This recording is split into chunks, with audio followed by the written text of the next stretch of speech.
ஹாய்ங்க. இன்னைக்கு என்ன சமையல் வீடியோ பார்க்க போகிறோம் அப்படின்னா, எங்கள் ஊர் ஸ்டைலில், அதாவது கன்னியாகுமரி ஊர் பக்கமாக வைக்கிற ஒரு மீன் குழம்பு தான். அது என்னப்பா கன்னியாகுமரி பக்கம் அப்படின்னு சொல்கிறீங்களேன்னு கேட்டால், பயங்கர டிஃப்ரெண்ட்டாக இருக்கும். நீங்கள் மற்ற ஊர்களில் வைக்கிற மீன் குழம்புக்கும் இதுக்கும் பயங்கர டிஃப்ரெண்ட், டோட்டல் சேஞ்சாக இருக்கும். அப்புறம் சப்ஸ்கிரைப் பண்ண மறந்துடாதீங்க. குழம்பு வைக்கிறதுக்கு மசாலா அரைக்கிறதுக்காக தேங்காய் எடுத்துருக்கிறேன். உங்களுக்கு எந்த அளவு குழம்பு தேவையோ அந்த அளவுக்கு தேங்காய் எடுத்துக்கலாம். இதில் அளவு இவ்வளோ தான் அப்படின்லாம் ஒன்றும் கிடையாது. நான் அரை மூடி தேங்காய் எடுத்துருக்கிறேன். தேங்காய் கூட கொஞ்சம் ஜீரகம் சேர்த்துருக்கிறேன். ஒரு 3 பல் பூண்டு, அப்புறமா கொஞ்சம் கறிவேப்பிலை சேர்த்துருக்கிறேன். 3 ஸ்பூனு காஷ்மீரி சில்லி மிளகாத்தூள் போட்டிருக்கிறேன். 2 ஸ்பூனு மல்லித்தூள் போட்டிருக்கிறேன். அப்புறமா ஒரு 1/4 டீஸ்பூன் அளவுக்கு மஞ்சள் தூள் போட்டிருக்கிறேன். இது எல்லாத்தையும் நல்லா பேஸ்ட் மாதிரி அரைச்சி எடுத்துடலாம்.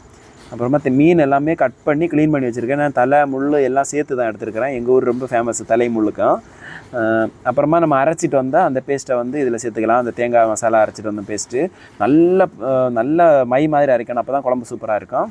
அப்புறமா ஒரு தக்காளி, நல்லா பழுத்த தக்காளி, ஒரு 2 பச்சை மிளகா, அப்புறம் இருந்துச்சுன்னா கொஞ்சம் முருங்கைக்காய் போட்டுக்கோங்க. அப்புறம் கொஞ்சம் சின்ன வெங்காயம். இது வரைக்கும் நான் அடுப்பு ஆன் பண்ணலைங்க, பார்த்துக்கோங்க. அடுப்பு ஆன் பண்ணாமலே இது எல்லாத்தையும் கலந்து வைக்கிறோம். உப்பு போடுறோம். அப்புறம் புளி தண்ணி நான் ஊற்றிருக்கிறேன். எல்லாத்தையும் போட்டு நல்லா குழம்பு வந்து ஓரளவு திக்காக தான் இருக்குது. இந்த குழம்பு ரொம்ப தண்ணியெல்லாம் இருக்காது. நமக்கு எந்த அளவு குழம்பு தேவையோ அதுக்கேற்ற மாதிரி கொஞ்சம் தண்ணியை விட்டு கையை வச்சு நல்லா கலக்கி விடுங்க. உப்பெல்லாம் கரெக்டாக இருக்கான்னு பார்த்து அதுக்கப்புறமா அடுப்பில் வச்சு அடுப்பு ஆன் பண்ணணும். முக்கியமான ஸ்டெப்பு, முதல்ல அடுப்பு ஆன் பண்ண மாட்டோம். எல்லாம் கலந்து வச்சதுக்கப்புறமா தான் அடுப்பே ஆன் பண்ண போகிறோம். அதுவும் குழம்பு கொதிக்கும் போது வீட்டில் அந்த அம்மா எல்லாம் இப்படி தான் பண்ணுவாங்க. சட்டியை போட்டு இப்படி சுற்றி வைப்பாங்க. கரண்டி எல்லாம் போட்டு ரொம்ப எல்லாம் கிட்ட மாட்டாங்க. நான் மாங்காய் போட்டிருக்கிறேன். ஒரு மாங்காய் வீட்டில் முன்னாடியே போடுவாங்க. நான் வந்து லாஸ்ட்டாக போட்டிருக்கிறேன். ஏன்னா இங்கே உள்ள மாங்காய் ஈஸியாக கரைஞ்சி போயிடுது. அதனால நான் வந்து கொஞ்சம் தாளிப்பு கடைசியாக கொடுப்பேன். நார்மலாக வீட்டில் எல்லாமே தாளிக்க மாட்டாங்க. அவ்வளோதான், கொஞ்சமாக தேங்காய் எண்ணெய் லைட்டாக மேலே விடுவாங்க. இன்னும் நிறைய பேர் அது கூட விட மாட்டாங்க. ஆனால் நான் வந்து ஒரு சட்டியில் கொஞ்சமாக கடுகு தாளித்து கருவேப்பிலை போட்டு ஒரு வெங்காயத்தை சின்ன சின்ன பீஸாக கட் பண்ணி போட்டு இந்த தாளிப்பு கொடுக்குறேன். இந்த தாளிப்பு கொடுத்தா குழம்பு இன்னும் அடுத்த லெவலுக்கு போயிருங்க. வேறு லெவல் டேஸ்ட்டாக இருக்குங்க.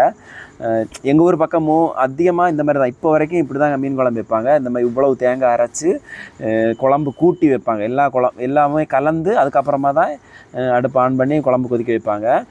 வேறு லெவலில் இருக்கும். இன்னும் நிறைய பேர் ஆச்சரியமாக பார்ப்பாங்க. எங்கள் ஊர் பக்கம் உள்ள இந்த சிங்கப்பூரில் உள்ள பசங்க எல்லாம் குழம்பு ரெடி ஆகிடுச்சு பாருங்கள், ஆறிடுச்சு பாருங்கள். அப்படியே க்ரீமியாக, அப்படியே சொல்லவே முடியாதுங்க வார்த்தையால். அப்படி இருக்குங்க எங்கள் ஊர் மீன் குழம்பு. வேறு லெவல் டேஸ்ட்டாக இருக்குங்க. சூடாக இருக்குது சோறு. நான் சாப்பிட போகிறேன். நீங்கள் சாப்பிட்டீங்களா இல்லையா? அப்படியே நிறைய குழம்பு, இந்த மாதிரி தண்ணி மாதிரிலாம் இருக்காது. ஒரு மாதிரி திக்காக இருக்கும் பாருங்க சாப்பிடும்போது. எங்கேயோ போயிருங்க. அத்தாடி அம்மாடி என்ன டேஸ்ட்டு.